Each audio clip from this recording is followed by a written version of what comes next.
नमस्कार दोस्तों, टेक्नोलॉजी की इस नई सदी में जहां पर हर देश खुद को बेहतर बनाने की प्रयास में लगा हुआ है, चाहे वो टेक्नोलॉजी हो, इनोवेशन हो, education, economic system, defence system या फिर ट्रेड में, वहीं पर हमारे पड़ोस कंट्री अफगानिस्तान की कहानी कुछ और ही है।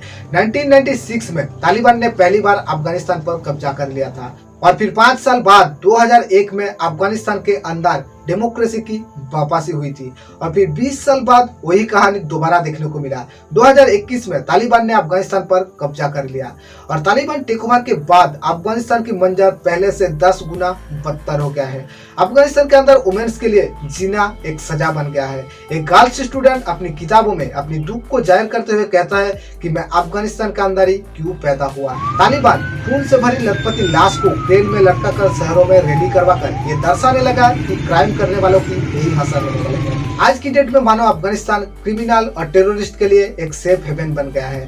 तालिबान ने अफगानिस्तान के अंदर वुमेन्स की एजुकेशन पर पूरी तरह से बैन लगा दिया। तालिबान की रूल्स में अफगानिस्तान से ह्यूमन राइट धीरे धीरे पूरी तरह से गायब होने लगा है। 2020 की कंपैरिजन में 2022 में अफगानिस्तान की जीडीपी 34% नीचे गिर गया है।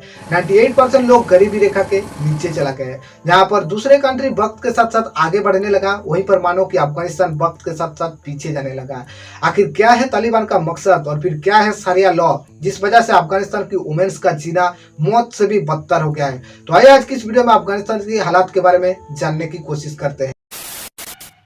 तो एक वक्त ऐसा था जब अफगानिस्तान के अंदर फीमेल डॉक्टर, जर्नलिस्ट, जज और फिर आर्मी ब्रिगेड तक बन गया था, लेकिन तालिबान की एंट्री होते ही उन सारे वुमेन्स गवर्नमेंट सर्वेंट को उसकी पोस्ट से हटा दिया और फिर अपनी आइडियोलॉजी को और भी स्ट्रॉन्ग करने के लिए तालिबान ने आते ही स्कूल को बंद कर दिया, ये कहकर कि स्कूल की एजुकेशन सिस्टम में कुछ बदलाव की जरूरत है। लेकिन 21 सितंबर स्कूल तो रीओपन होता है, लेकिन अबव 6 स्टैंडर्ड की गर्ल्स के लिए एजुकेशन पर बैन लगा दिया जाता है और स्कूल के अंदर जो बिलो 6 स्टैंडर्ड की गर्ल्स स्टूडेंट था, बॉयज और गर्ल्स स्टूडेंट की बेंच के बीच पार्टीशन डाल दिया जाता है, पर्दा डालकर, ताकि बॉयज स्टूडेंट्स गर्ल्स को देख ना पाए। अब यूनिवर्सिटी की स्टूडेंट एक उम्मीद की नई किरण लेकर यूनिवर्सिटी पहुंचते हैं अपनी फाइनल एग्जाम देने के लिए, लेकिन मानो कि वुमेन्स स्टूडेंट की ओर से किस्मत ने अपनी मुंह फेर लिया। तालिबान ने वुमेन्स स्टूडेंट को यूनिवर्सिटी में एंट्री होने से रोक दिया और फिर वुमेन्स स्टूडेंट की एजुकेशन पर भी बैन लगा दिया और इसी वजह से यूनिवर्सिटी की बॉयज स्टूडेंट वुमेन्स स्टूडेंट को सपोर्ट करने के लिए उनके साथ मिलकर प्रोटेस्ट करने लगा। एक सड़कों पर वुमेन्स स्टूडेंट बैठकर प्रोटेस्ट करने लगा था, लेकिन तालिबान ने पब्लिकली फायर करके 2 मिनट के अंदर ही प्रोटेस्ट को हटा दिया। तालिबान के रूल्स में वुमेन्स की जीना मौत से भी बदतर साबित होने लगा है। तालिबान के लीडर अखुंदजादा ने शरिया लॉ को और भी स्ट्रिक्टली लागू करने का ऑर्डर दे दिया है। अब शरिया लॉ वुमेन्स के लिए बहुत ही स्ट्रिक्ट कर दिया गया है। वुमेन्स पब्लिक पार्क पर नहीं जा सकते हैं, घर से अकेला नहीं निकल सकते, अगर घर से निकाले तो बुर्का पहनकर निकाले, वो भी घर की किसी आदमी के साथ, या तो अपनी हस्बैंड या फिर अपनी ब्रदर के साथ। पब्लिक के लिए हाई हील्स पहनकर नहीं जा सकते हैं, पब्लिक पर लाउडली बातें नहीं कर सकते हैं और फिर अपनी घर की बेलकोनी पर भी नहीं निकाल सकते वुमेन्स। इतना स्ट्रिक्ट रूल कर दिया गया है अफगानिस्तान के अंदर। अब नॉन इस्लामिक सॉन्ग पर भी बैन लगा दिया गया है और साथ ही साथ तालिबान ने अफगानी फोल्क सिंगर फवाद अंदारबी को घर से निकालकर मार दिया। अब अफगानिस्तान की जुडिशरी सिस्टम को पूरी तरह से बदल दिया गया है। जहां पर हमारे देश में कॉन्स्टिट्यूशनशिप देखने को मिलता है, वहीं पर अफगानिस्तान के अंदर अलग अलग एरिया की हेड उस एरिया की जज बन गया है और साथ ही साथ हर कोई अपने हिसाब से फैसला सुनाता है।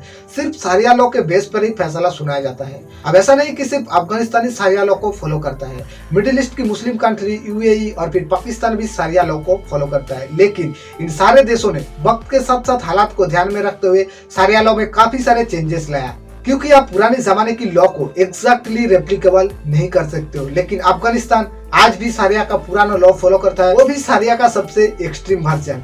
अब तालिबान के हिसाब से शरिया में 6 ऐसा क्राइम है जिसका कोई भी माफी नहीं है। अपनी पति या पत्नी का धोखा देना, अपनी धर्म का धोखा देना, लोगों के खिलाफ जंग का ऐलान करना, शराब पीना, चोरी करना और फिर लोगों को बेवजह बदनाम करना। पहले 3 क्राइम के लिए तो कोई माफी नहीं है, सजा है सिर्फ मौत, और आखिरी 3 क्राइम के लिए हाथ और पैर को काट दिया जाता है। अब आज की डेट में अफगानिस्तान के लोगों की इस हालात के पीछे कहीं ना कहीं यूएस का एक बहुत ही बड़ा योगदान है, क्योंकि 1978 में सोवियत अफगान वार के टाइम अमेरिकी ट्रॉप ने ही तालिबान को ट्रेन किया था और फिर मुजाहिदीन जैसे टेररिस्ट को ओपनली सपोर्ट करना और मोहम्मद बिन लादेन जैसे टेररिस्ट को क्रिएट करने के पीछे यूएस का ही हाथ है।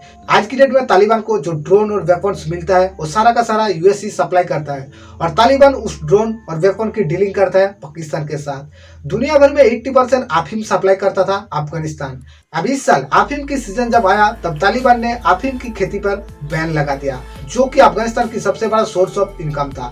हालांकि तालिबान खुद 60% रेवेन्यू जनरेट करता था अफीम की तस्करी करके, और जैसे ही तालिबान ने अफीम की खेती पर बैन लगा दिया और इसी वजह से किसान बेरोजगार हो गया और 98% लोग गरीबी रेखा के नीचे चला गया। अब लोग इतना मजबूर हो गया कि खुद की बच्चे को भी बेचने लगा, अपनी बच्चे की भूख मिटाने के लिए दवा खिलाकर सुलाने लगा। अब अफगानिस्तान की इस इकोनॉमिक क्राइसिस के पीछे जमींदार है एक अनएक्सपीरियंस तालिबान गवर्नमेंट।